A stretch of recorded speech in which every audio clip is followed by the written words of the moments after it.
welcome back to When the Night Comes. I'm Agent of Mischief, let's hop on in. Streets are dead empty when I leave. It's eerie, almost, this sudden stillness. So the town itself is instinctively aware of the wrongness it's experiencing, withdrawing into itself. I wonder truly how much the people know, how much they're willing to know. From what Aurora said, it hasn't always been this way for Lunaris, but I find it hard to imagine this before. It must have been years ago, according to what she said at August's. But all Owen and Elaine have done is confirm that there was an increase in supernatural activity, not what the enforcers here have done to combat it. Nor did their affirmation lend anything to ease the growing dread in me. The one that's been sitting like poison in the back of my mind since I first started snooping in August's office for Aya's records just a few weeks ago. I'm a general, but I'm still just another hunter in the end. The enforcers, the allies, the support network at my back all count for much of my success and strength. It dictates how I'm to move, act, think. And now what if I can't even trust it to hold my weight? That I don't know the full truth is nothing new, but I'm only ever told enough to commit myself to the contract at hand is nothing new. But those deliberate acts of withholding information have always been passed off as an attempt to protect the hunters, and for the most part that's been true. Not this time though. The sound of a bird taking flight snaps me out of my thoughts. I shake my head, blink, and look up at the sparse, twisting branches of the forest. Somehow my feet have taken me here, taking me on a path I didn't know I could remember so well, actually. And when I look at the ground, I see the rock to which Alcar hides his cave. He hasn't bothered to keep the trapdoor concealed, I realize, as I walk around it. There the entrance is, inviting to all. Thinking about the half-liking, I doubt that's true, but hesitantly I kneel by it and knock. A long moment passes with no response. Just as I'm beginning to feel silly, it's daylight. He's probably in town. It suddenly swings up so fast it nearly hits me in the face. Elcar tilts his head, ears perked. His expression slowly morphs into a grin, if a tired one. You got a warrant? That's not what guests bring with them on a house visit, Alcar. Depends. I shift, intending to sit since I'm not sure if he's going to let me into his home. The moment I start to, however, Alcar retreats back into the cave with a beckon. He's already gone. If I don't follow, the trapdoor is going to fall on my knees, so I hastily follow him down. The latch is a little difficult to work out, but after a moment I manage to fasten it the way I think it's supposed to be fastened. By the time I get into the cave properly, which looks the same with just a bunch of messy blankets and pillows on one of his benches, proof that he really did just wake up, Alcar is already across the room. I watch him throw firewood into a small stove and put a kettle on to boil. What brings you here, mighty hunter? Instincts. Alcar throws me a smirk. He opens an iron chest next to the stove and pulls out a jar of something dried, then joins me by the cushions. Prying the lid open, he offers me the treat. Is this dog chow? If you're a dog, everything you eat is dog chow. So are you a dog? No, mate, it's fucking dried fruits. It's fucking candied fruits. I snort but take a piece. So I'm not under arrest. Nothing has exploded in town that I know about. You cut your feelings on something? No, It's then when I realize I don't know what the hell I've come to him for, really. Comfort? Willing to Alcar for comfort? Not likely. But now that I'm here, there is something I need to tell him. The hunter you attacked. Well, the one whose attack you were in prison for, I should say. Alcar's wolf ears immediately fly into his head.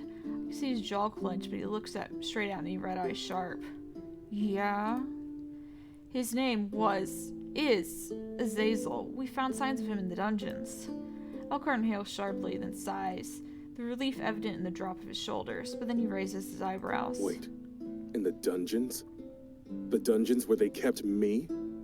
What did he do?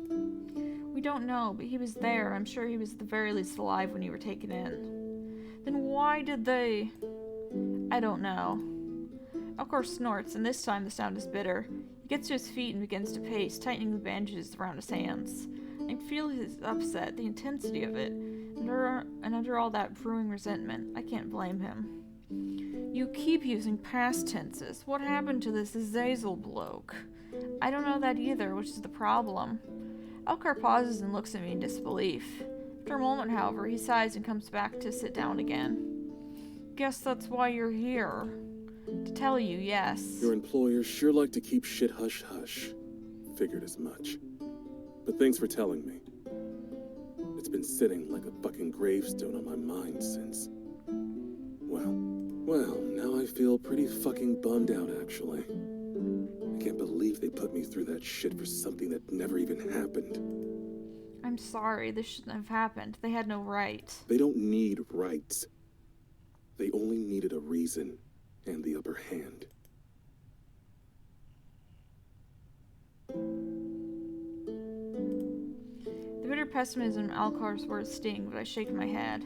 There's right and there's wrong. They owe you an apology. We owe you an apology. Since it seems we can't find a fucking explanation for anything that's happened. Why are you sorry for something you can't control? Because I'm a hunter, just because. Alcar laughs, short and sharp, but he clasps me on the shoulder. And what are you going to do about all this, Raven? I'll find the truth. That's all I can do, isn't it? Well, that's what I must do, now that we've come this far. Then that's all I ask, too. His hand closes around my wrist. I raise my eyes from the floor to look at him.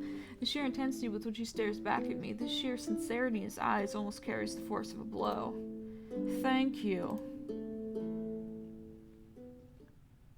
I venture deeper into the catacombs, the darkened tunnels becoming somewhat familiar to me now. I hear a quiet laugh and I smile to myself as a figure appears from the darkness, the shadows. What's cooking, good looking? Hello, Raven. May I escort you to Lord Casimir's lair? I mean, not that you have a choice. I'm terribly bored. I begin walking, and Raven falls in a step by my side, though she walks backwards, those crimson eyes not leaving my face for even a second. Why are you bored? Sun's up. Can't do much other than annoy Finn. Now you're here to do that, I can't... Now you're here to do that, I assume. Then was a suggestive waggle of her brows. Or, you know, other stuff. The kind of stuff that involves lips and hands and... Hey! I'm just fucking with you. I wholeheartedly approve of this union. He's happier since you came to town, you know. The comment is interesting, but even more so is the floor. Raven snorts uncouthly and nudges me in the side. Can't be too coy about it, not when you've picked him to, you know. Anyway, I have work to do, vampires to see. I hope the emphasis on work is a sufficient reminder, despite that my future company will be pleasant to have. She snorts again and is quickly becoming a familiar sound. He works too much. All of you do. Then she skids to a stop in front of me as we reach Finn's door, her hand raised. Listen, I just want you to know we have your back. Not that Finn wouldn't have already told you that, but it's important to me that you know. The way she looks at me tells me I can believe her, that Raven is loyal to a fault, and I'm lucky to have such allies. Thank you, Raven. I appreciate that. Sweet. Now go do your boring, important people stuff, I guess. I'll try not to interrupt. In a flash, she's gone, absorbed by the darkness. The door to Finn's room opens with a quiet creak before I can raise my fist to knock, and he greets me with a smile. Afternoon. He reaches for me, taking my hand and pressing a kiss to my knuckles before tucking me inside. The door closes softly behind me with a click. I heard Raven lurking. She didn't bother you, did she? I shake my head as he laces our fingers together, his other hand coming to rest upon my waist. She was fine, if not a little strange. He tilted his head this way and that, feigning tossing around a deep thought in his mind before grinning. Get used to that. Strange is her specialty. We should discuss Fiero, discuss what Piper and I found down there. His expression neutralizes, his posture becoming tense. Yes, we should. I have some concerns, as I'm sure you do. What could they want with his blood, Finn? I'm no expert, but if I'm not mistaken, vampire blood can be harmful to anything that isn't of your kind. He stares off into the distance for a moment. The look is pensive, as if he's considering his next words very carefully. What do you know of your initiation? Of what they put you through when you're chosen? Are we Grey Wardens? Or just Grey Wardens / Witchers? It's great. I open my mouth to respond, but I find myself having nothing to say. I remember little of what happened back when I was just a child, back when I first arrived at the academy. I remember waking up and feeling different, feeling strong. I frown, frustrated that I can't recall such a pivotal moment in my life, the moment that quite literally made me who I am. I can feel him watching me carefully, and when I meet his gaze, his eyes are sad. I know little of what they did to make you the way you are, but I've been around long enough to hear rumors. Nothing about what's happening here adds up. Of that much I'm sure. The only person who has answers is Harry. But we can't even trust the man who swore to lead and protect you. If they're sorry. If they're taking Fiero's blood, it's not with good intention. Vampire blood can be incredibly dangerous if used with malicious intent. We need to get him out of there. I search my brain for ideas, solutions, anything. The silence we stand in is heavy with our contemplation, and something hits me. When I first encountered the creature, it almost felt like I'd been enthralled. As if it compelled you to just freeze. It manipulated you. Manipulated. Then something clicks. Fiero is an empath, right? He can both feel emotion and manipulate it?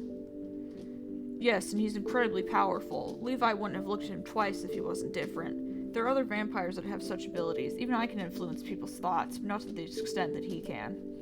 I think about the implications of that kind of power falling in the wrong hands. How they leave me feeling leaden in place. Can these abilities be transferred, say, through consuming his blood?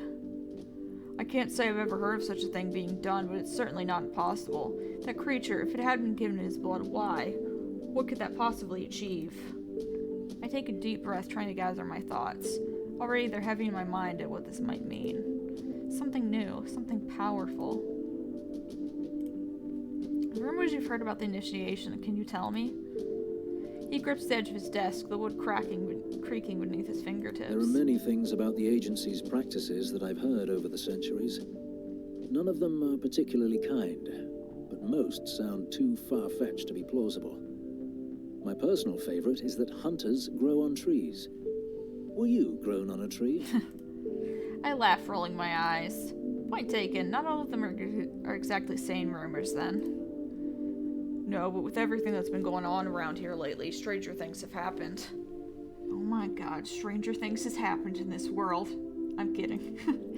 I process everything as best as I can on such little sleep, yet again feeling out of my depth, but somehow closer to the truth. Our priority is getting Fiero out of there, but we have other concerns to attend to.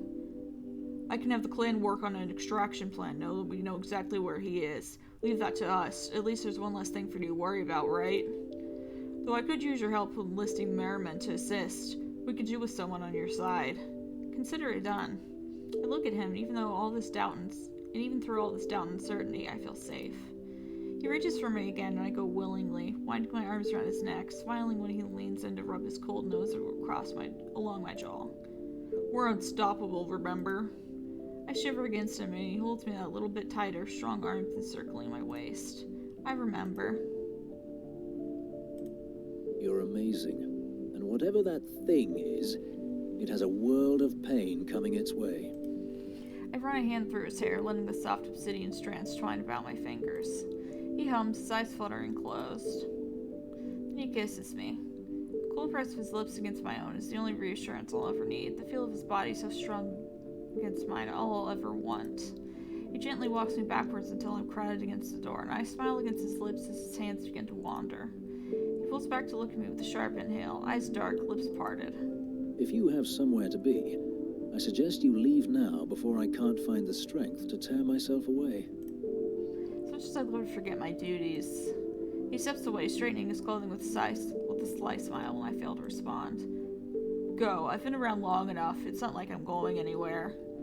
That seems like foreshadowing that he is going to be going somewhere. What do you know, sir? I gather my wits, my heart once again slowing to its resting pace. I need to go see Ezra about our demon friends. Jen reaches out to adjust my rumpled shirt, surveying me with a satisfied nod. A perfect way to spend your day, I'm sure. He opens the door for me, leaning against the frame as I step out into the cold hallway. Stay safe, Raven. I'll be thinking of you, always. The shop is busy when I arrive, but Ezra does an excellent job of remaining professional when he spots me. I linger in the corner while he rings up his final customer, surveying the volumes upon volumes of magical literature he has on display. The sleepy white cat from before is curled up on the countertop, and she lazily raises her head when I approach as the bell signals that the final customer has left. Her eyes glow vivid aquamarine, and she's certainly unlike any feline I've ever seen before. Her name is Coco. He scratches her chin and she purrs her thanks before gracefully jumping down, heading for the back room with a swish of her tail. She's got a bit of an attitude problem. I think I've spoiled her a little too much. How long have you had her? His mouth twists to the side while he thinks. She followed me home one night when I was a child, maybe 10, 11 years ago? She's not exactly a normal cat, but I've never really bothered to find out what she might be, or where she's from. She's just Coco, will value her privacy. What can I do for you? Is it about the tall, blonde, utterly terrifying woman you sent my way last night? I grimace, taking a deep breath. My mind is once again overflowing with revelations to information I barely had time to process. Sorry about that, but no, I had a chat with our demon friends. I studied his expression carefully, but I see nothing to indicate he has any idea what I'm about to say. And how adept are you at closing hell portals? What? I almost can't help but laugh at the way his eyes widen. In a flicker of realization, his shoulders sinking under the weight of it. Oh no, I can't believe I didn't think to check. I've been so caught up with everything else that I just... Fuck. I don't know if I've heard him swear before. Man, oh man. He's obviously distressed as his thing could fly under his radar, and I gather that Ezra has quickly put the puzzle pieces together. Ezra isn't stupid. He knows what this means, what the terror between realms has brought upon this town. We can and will fix this. There must be a spell, a ritual? He clears his throat, snapping himself from his daze. Yes, I mean, there will be, not that I'm familiar. It will require a great deal of research, and I doubt I'll be able to do that alone. August? He smiles. August is very powerful, as I'm sure you can already tell. So, with their help, hopefully it's something we can achieve. I don't doubt either of you for a second. I look at him as he processes all of this, his fingers visibly twitching at his side, eyes flicking to the endless rows of books that line his walls. Ezra, I know you can do this. Please don't worry. He offers me a smile, but it's a sorry thing. Timid, almost. I'm glad that you have some faith in me, at least. I'm just so angry with myself. I was the first person Omen found when he arrived. I should have known. I tended to his wounds, saw the markings. I should have checked. Markings? I think back to the odd way that Omen rubbed his neck. Demons from other realms often have a sigil or rune that grants him access to their home, so I suppose it makes sense for him to have one, I suppose. But healed? To what extent did Omen go to? You should ask Omen. It isn't my place. Of course, but I think you can give yourself a pass on this one. It isn't exactly common to have a Prince of Hell stumble into your shop, is it? Takes him a moment, but a small smile crosses his lips. I appreciate the faith you show in me. I'll try my best. Anything to keep the town safe. Now, do you want me to tell August, or shall I? Very loud burst of laughter tells me that I might be the one tasked with such a pleasant conversation. Excellent. Piper opens the door with a smile as I advance the shop on my route. Next stop on my tour. Afternoon, you're just gonna stand there or what? I roll my eyes, kicking off my boots as I enter. We take a seat upon the sofa, Piper tucking her feet beneath her, relaxed in her surroundings. I had an eventful evening. She sits a little straighter, eyebrows quirked in interest. Oh yeah? Yes, with your favorite cultist, actually. The noise that she makes is interesting. Ugh, her? How awful for you. My sympathies. Rather you than me, though, I suppose. What gives? Oh, you know the usual, just her making friends with the thing terrorizing us. Normal cultist stuff. I wish I could say I'm surprised. Was it at least a productive conversation? Yes, it helped, which is better than nothing, right? Better than nothing. Take a deep breath, considering my next words carefully. We should talk about Aya, about what we found down there. Her shoulder slumps and she averts her gaze, her eyes sad. Yes, I haven't stopped thinking about it. Fierro, Aya, everything. How can we work for people who do that? Who forge records, who imprison their own for nothing? Aya is innocent, that much I know, and Azazel, he's down there because he supposedly got attacked. It continues to make no fucking sense. I agree with her, but we still have little time for frustration. We have to begin acting, now. The clan are preparing to get Fierro out of the dungeons. We can't leave him in there, not now we know what they're doing. Finn was wondering if you'd mind assisting them? Taken quite a shining to Lord Casimir, haven't you? I open my mouth to respond, thinking better of it when her smile widens. He's a good guy. I'm happy for you. And yes, I'll help. Of course I will. Anything to stick it to those arsehole enforcers. I I feel a little stupid for having such an idea, but what after Finn told me about the blood? I can't get it off of my mind. When I encountered the creature, it was almost like it had enthralled me, like it sapped away all of my free will. Piper frowned, shifting a little closer, waiting for me to continue. What if they're taking Furious blood to give to this creature? To make it stronger, better? She takes a while to respond. If they are, why? Why would they need to mess around with the things we're supposed to be killing? Our purpose is to rid the planet of those things, not to make them stronger. She's right, it makes no sense. We need to figure out their endgame and fast. I paused, watching her carefully. She looks so tired. How are you doing, after all of this? She offers a quiet little laugh, shrugging. I don't really know. Before all of this, I was just angry. Angry that I got punished for caring too much, which isn't something I ever really did before. Now I just feel numb. It's going to be okay, Piper. It has to be. Right, how could it possibly get any fucking worse? I grimace and Piper laughs. Don't say that, now we're really fucked.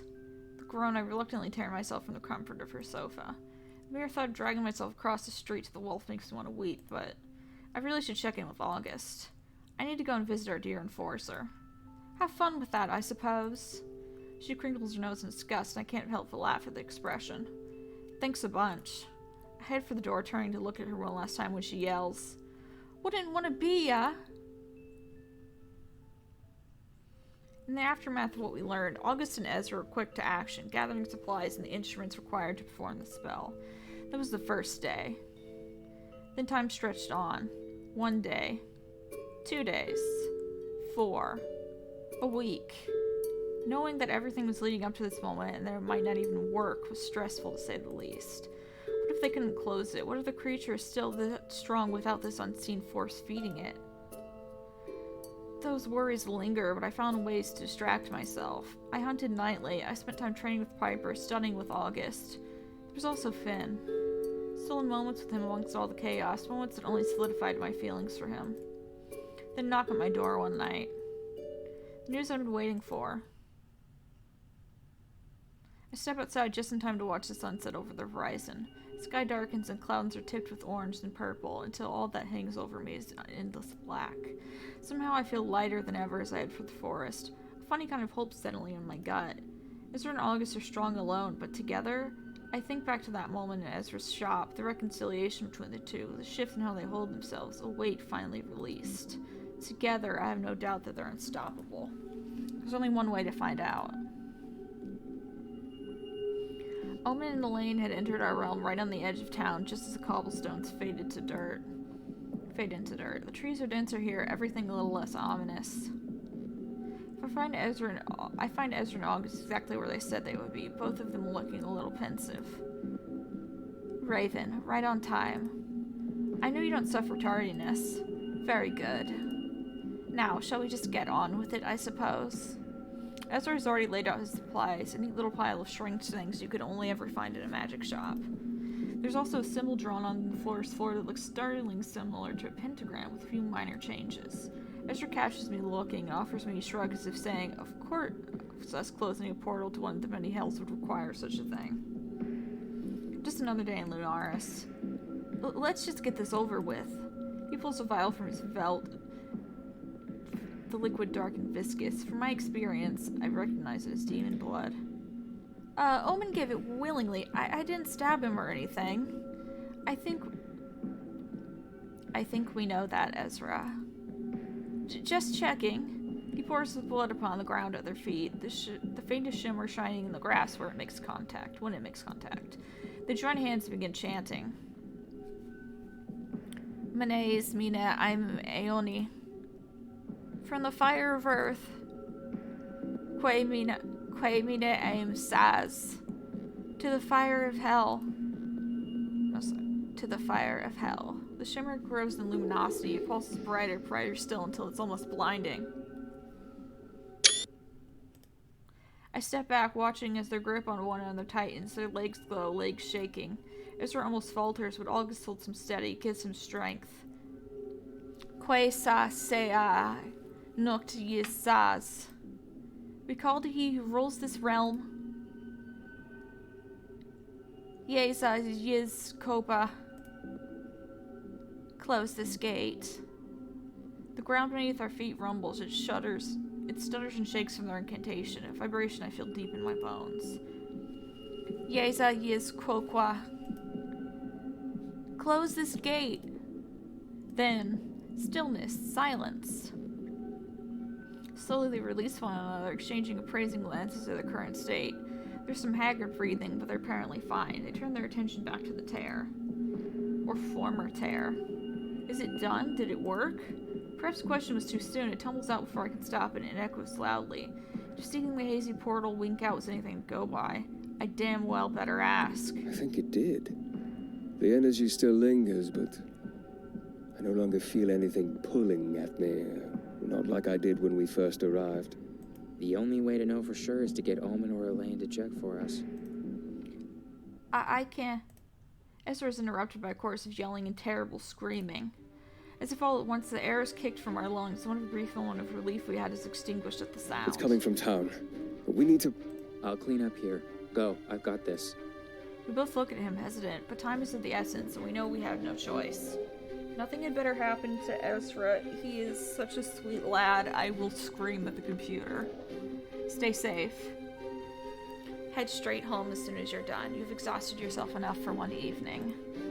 I will. Lunaris is in chaos. There's blood on the streets. Of its owner, I'm not entirely sure, but I know exactly what it is the second I see Piper rushing towards us. Her dagger's drawn. Her aura thrums with adrenaline, and it bleeds into mine at her approach. Report. It's that thing. I saw it with my own eyes. Ugly motherfucker, isn't it? Where is it now? It was heading straight for headquarters. Had this mad look, like it couldn't see anything else. The witches scared it off and distracted it. It scurried into the forest, but I couldn't catch it. Good. No one should face it alone. Raven is right. We cannot risk losing anyone else. Especially not you two. I look around and see the fear etched across everyone's faces. The creature hasn't made it this far in town in years, not a hostile one anyway. They must be terrified. We have to do something to show them that we have this under control, no matter the circumstance. We need to go and find it and kill it. This ends now. Damn right we do. I'll stay here. They're afraid. This is their nightmare. I can at least try to make sure they feel safe. I look off into the distance, the forest calling to me. The tips of my fingers tingle. Every nerve ending set alight as my adrenaline spikes. Well, I'm the thing the monsters have nightmares about. Let's finish this. We head towards the forest, leaving the town of chaos behind us. I stopped out of my tracks as the houses fade, something telling me to pause, to think. August, you should stay with Piper just in case it... I paused, taking a breath. I can handle this. Hunter Adams. I don't doubt that, but I'd hate to leave you alone. I smile at them. They throw me an incredulous look. I won't be alone. They frown, their eyes flicking towards the tree line, and when they relax, I suspect they see exactly what I see. Very well, I'll fall back and keep the townsfolk safe. They reach out and place their hand upon my forearm, squeezing gently. Their eyes are sad, but earnest, proud. Show it no mercy, just as it has shown none to us. I know, knowing I won't let them down. Any of them. Yes, General. Reluctantly, they turn on their heel, immediately barking orders at a group of enforcers that scurry towards them. I feel him before I see him, our connection growing stronger by the day. When I turn, he's right there before me with a smile upon his face. That smile upon his face. Thought you might like to go on a date. Don't have anything better to do you? The gold trim there. Lovely. Oh, I didn't know he had a tattoo there. Nice. I roll my eyes at him and smile I cannot stifle says it all. Truly a beautiful evening for a romantic stroll, wouldn't you say? This thing doesn't stand a chance. Not against you and I. Thanks for the confidence, babes.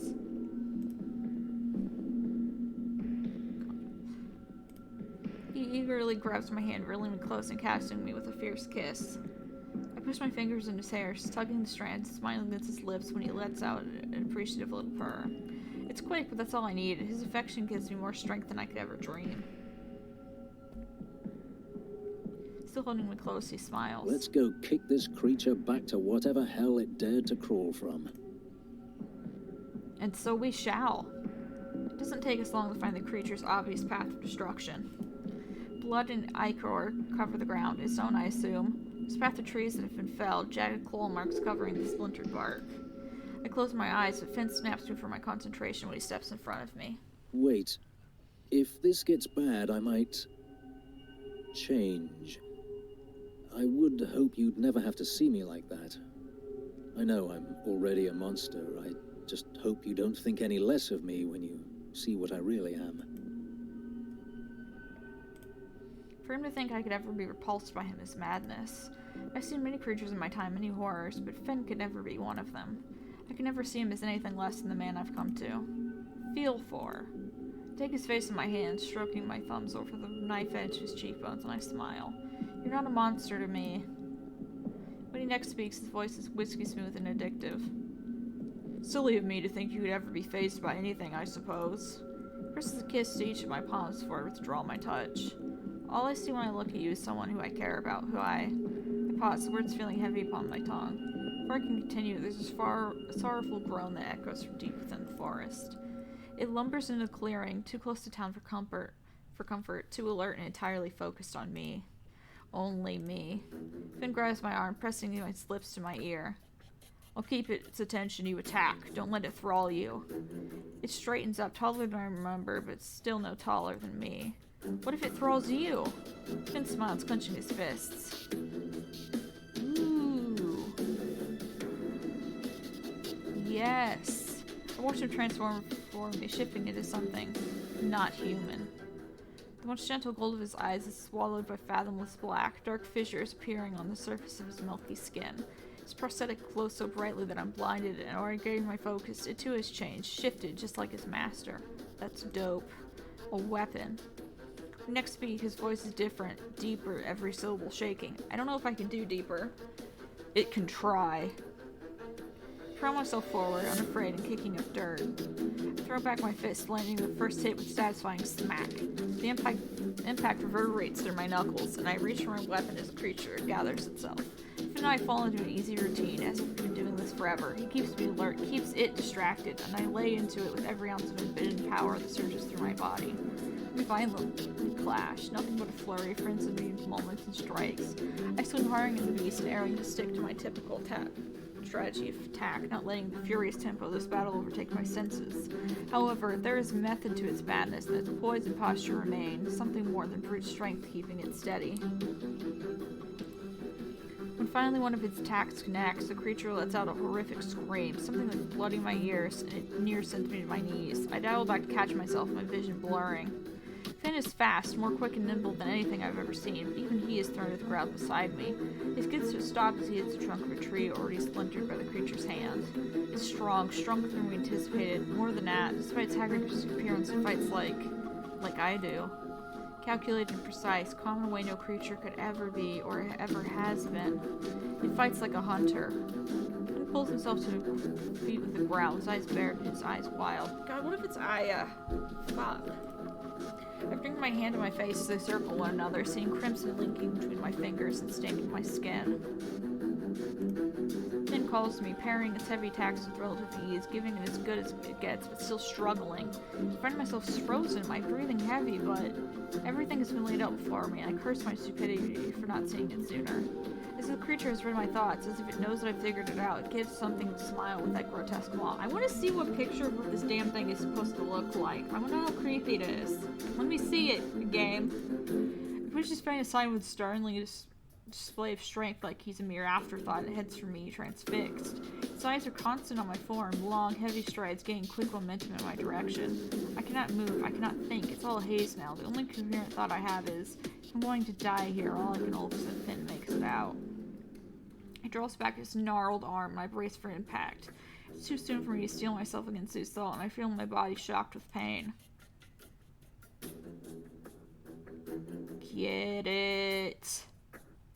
I hear a growl, something primal, something not human, and I see Finn gnashing his teeth, ready to descent. Screenshot! He looks otherworldly, every inch of his body screaming power, as if he's commanding the very elements. Everything around us illuminates, bright as the moon that hangs high in the sky above us, brighter. Display distracts it like a moth to deadly flame. The creature turns to face Finn with a sorrowful groan. In that moment, there's clarity in me, my body finally recalling every ounce of training I've had throughout my life. The instinct to survive saturating every nerve. I reach for my weapons despite the numbness in my fingers. I feel stronger, movements more certain, and I see Finn take a hit to the chest. As I see Finn take a hit to the chest, I strike with everything I have.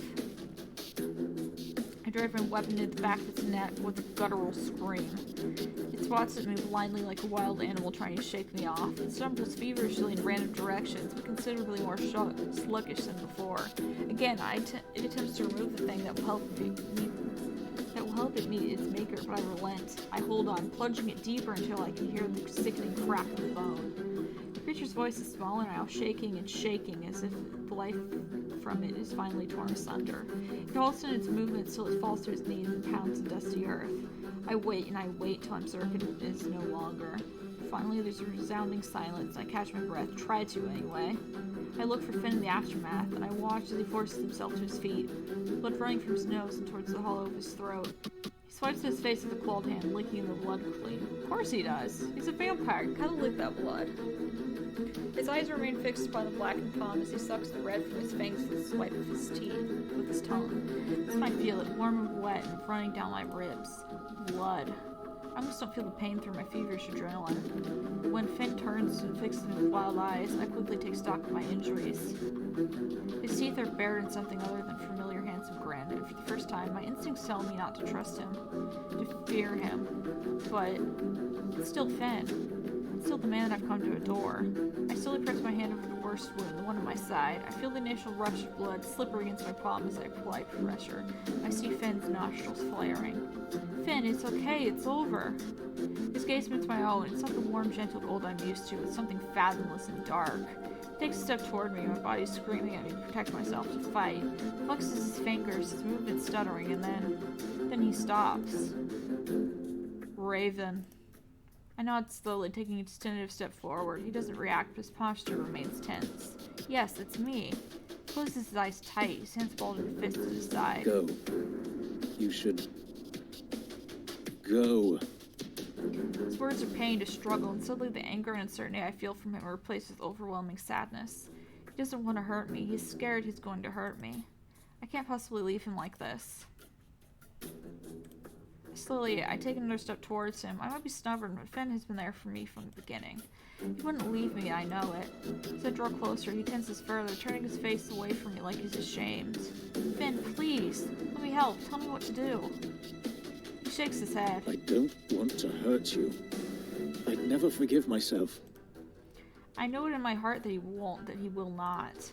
Another step, and I take stock of his own injuries, a claw mark that cuts through his chest. It's angry and deep, and apparently not healing as quickly as it should. You're hurt, says you. I think how overwhelming the smell of my blood must be to him, where it seeps through my fingertips, dizziness starting to take hold. I reach out with the hand that is in the same crimson, and I cup it to his face, feeling that familiar cold. He leans into it, a quiet red purr rumbling deep in his chest as he slowly opens his eyes. Darkness is gone, the fissure of blackness that trailed his cheeks too, and now all I see is gold. Bright, beautiful Finn. I smile, letting out a quick laugh, some disbelief when I realize that we did it. We need to get you, Ezra. Now. We did it, Finn. It's dead. It's over. Raven? Raven!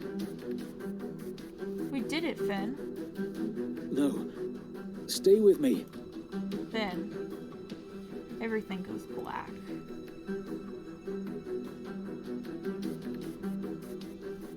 Hunter?